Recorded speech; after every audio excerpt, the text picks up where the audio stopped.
pleasure today, as we conclude our ceremonies, to call upon one student selected by the class to represent you and to provide a student perspective. Rachel Ellen Ackerman has completed her master's degree in rabbinic literature, Hebrew letters, a year ago, and this year, just a moment ago, completed her Master of Arts in Jewish Religious Education.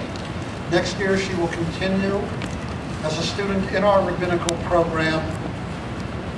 A native of Westfield, New Jersey, a graduate of Brandeis University. We are very, very fortunate to have someone of Rachel's caliber at this school. You students, she represents you at this moment, a person whose experience in the Jewish community has been broad and extensive. I'm not positive if she intends to attend the School of Jewish Communal Service after completing her rabbinic studies, but it's with a great sense of pleasure that I call upon Rachel to address us today as we conclude our ceremony.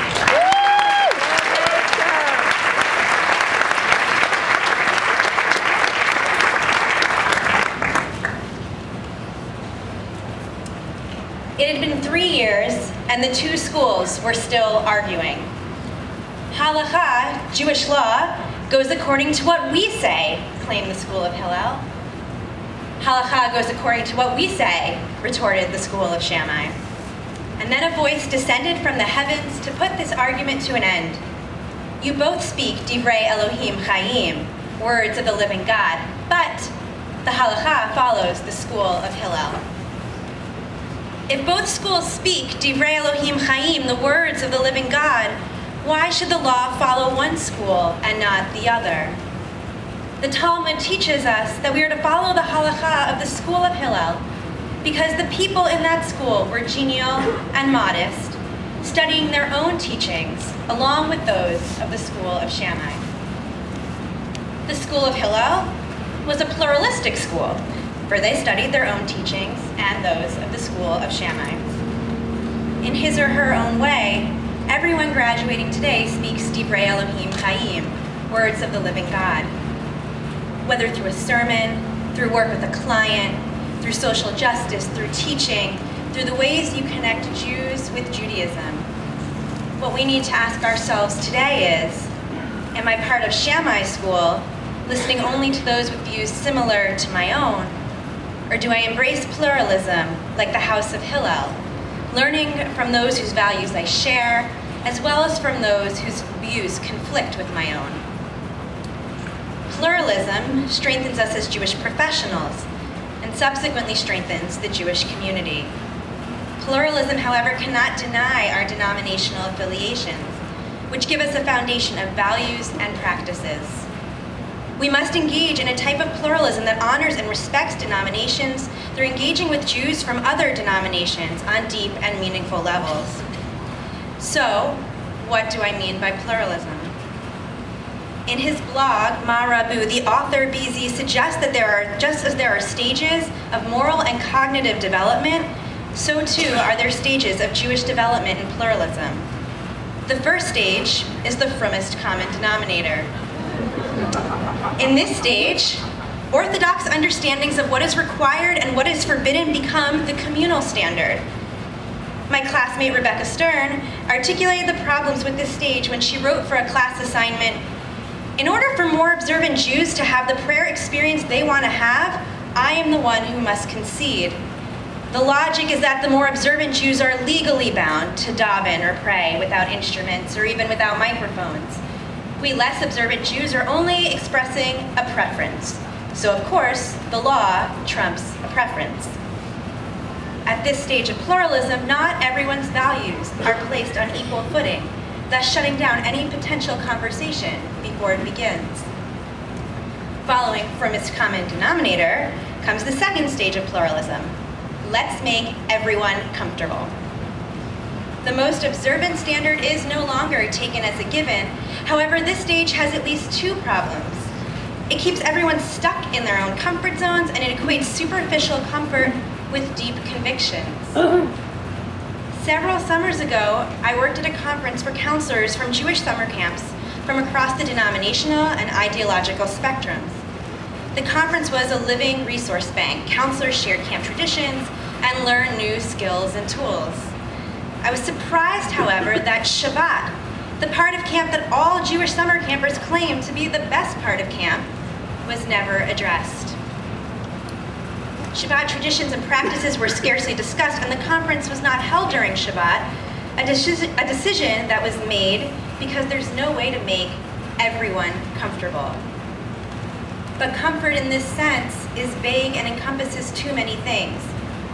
The counselors where I worked would have been uncomfortable if Footloose was not part of the Shabbat dance repertoire. Likewise, would they be uncomfortable if Shabbat did not end with a Havdalah ceremony. While both of these situations would be a source of discomfort for those counselors, one would make them feel as though some aspect of Shabbat was missing, while the other would make them feel as though Shabbat was being desecrated.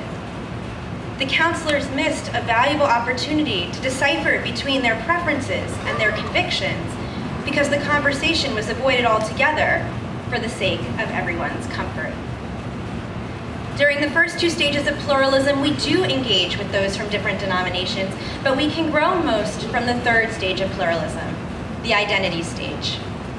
It is at this stage when we realize that we need to be deeply connected to our own denominations while simultaneously engaging with Jews from other denominations, participating in unfamiliar and even uncomfortable practices, while remaining conscious that this may not be how we choose to practice Judaism. Last year, I was in Ghana with a delegation of rabbinical students from various seminaries. Each morning, a different seminary led services, and everyone was required to participate. This meant that at times the Reform HUC students prayed with a mechitza, a divider separating men and women during prayer, and the Orthodox students from Yeshivat Chovevei Torah prayed in mixed seating. Through this, we each learned how far we could push ourselves before we were doing something that struck us as morally, ethically, or Jewishly illegitimate. We were pleasantly surprised when we realized that the boundaries that divided us were often more permeable than we had previously thought. We also arrived at the conclusion that we were secure enough in our own Jewish identities that building a community could occasionally take precedence over having a service that fulfilled our personal halachic standards. The results of these services were conversations about values, conversations that led to relationships based on these shared values, and relationships that motivated our delegation to put together a campaign addressing the global AIDS crisis. This project required that we simultaneously stood on the foundations provided by our seminary experiences and that we worked together to create a whole greater than the sum of our denominational parts. Stage 3 of pluralism pushes us to reflect so that we can articulate our conviction falls into the Jewish professional world. My hope is that you work toward creating communities that reside in stage 3 of pluralism. It is through these encounters that we will reflect, refine our values, and grow, benefiting ourselves and the communities we serve. As the voice that descended from the heavens taught us, we all speak Divrei Elohim Chaim, words of the living God. But these words can only be heard if we listen to one another. May we all go forth from this day, listening to others and being listened to, being respectful and being respected, and learning from others as well as teaching them. May we suppress the temptation to remain comfortable in the school of Shammai, and may we all become students of Hillel.